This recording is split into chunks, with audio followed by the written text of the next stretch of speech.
In this watercolor countryside landscape painting, you will discover the effortless way to create an evening sky using just two pigments. Also, we will explore the process of painting a moody wildflower field to capture the essence of countryside landscape. I'm going to use wet on dry technique to paint the evening sky. I start with adding water to the Naples yellow pigment to create a light value of it, which is used to bring warmth to the evening sky. Add enough water to the pigment so that the pigment doesn't dry too fast on the paper. Also, when we apply the second pigment, it gets blended smoothly without forming any hard edges. So the amount of water with the pigment is much important in this step. After painting with Naples yellow, next I am using a light value of indigo to paint the remaining part of the sky. If you use any other blue and yellow to paint the sky, and when they blend they might create a vibrant green which is not apt for our painting. So use indigo and Naples yellow. So even when they blend, they create a muted tone but not a vibrant green. So that's why I prefer these two pigments to paint the sky.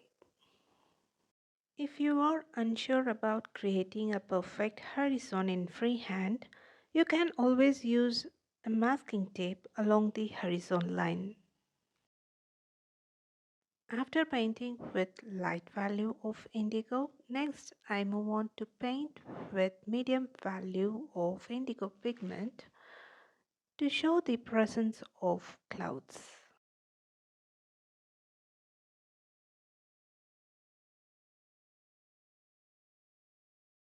These are just random strokes that I created in a flow state. I will add the reference picture in the description so you can understand how I interpreted the picture into a painting.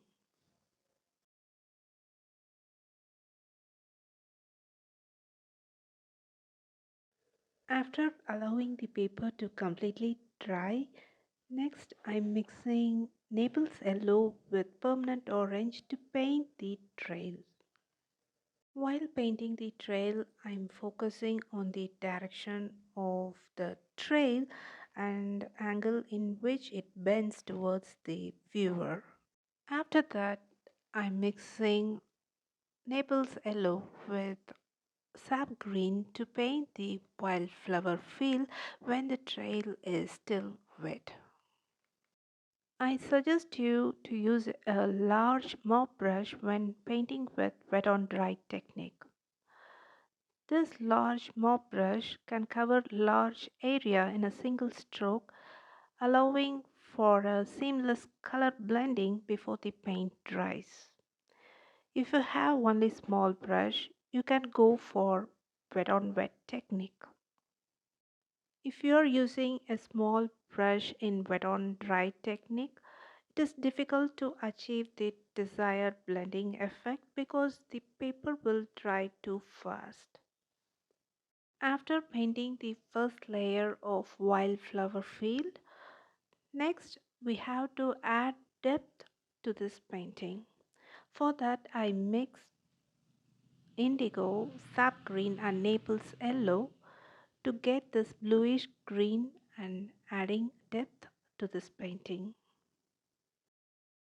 You can observe that I'm making upward strokes which is to depict the weeds, and I'm creating a realistic field without any deliberate effort.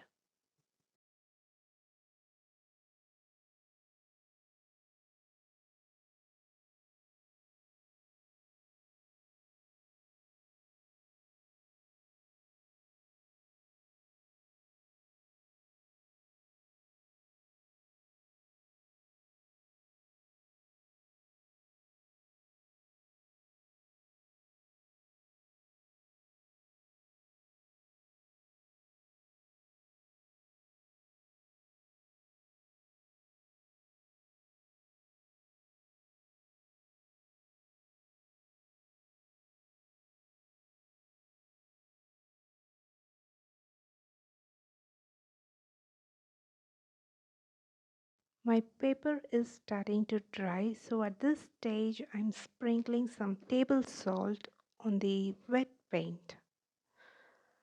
This is to create wildflowers.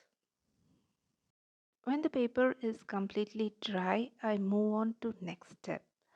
In this step, I mixed Naples yellow with indigo to paint the distant trees.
After painting the distant trees, next I mixed indigo with permanent orange to create a brown which is used to splatter on the trail. We painted a beautiful landscape effortlessly.